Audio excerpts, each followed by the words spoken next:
In this video, we'll be finding the correct size pet door for a 2-dog household.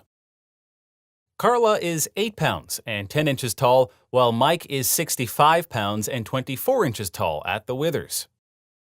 Here we're trying the small pet door opening, which is 6 inches wide by 10 inches tall.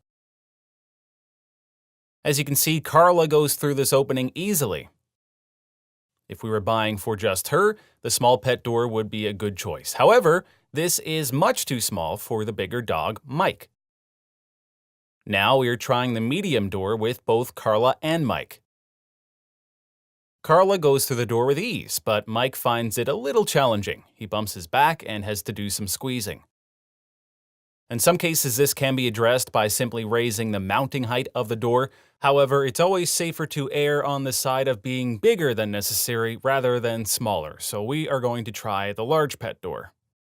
This is the large pet door with an 11-inch wide by 17-inch tall pet opening. This is a much better fit for Mike as he can go through without hitting his back or squatting.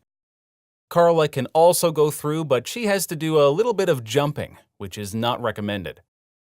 If we were buying for both dogs, we would buy the large door and make some accommodations for Carla. For a wall-mounted door, this could be as simple as a wood or cinder block step. Ramps or fancier steps can also be used. For a door-mounted door, you could use the Freedom Pet Pass Pet Step accessory.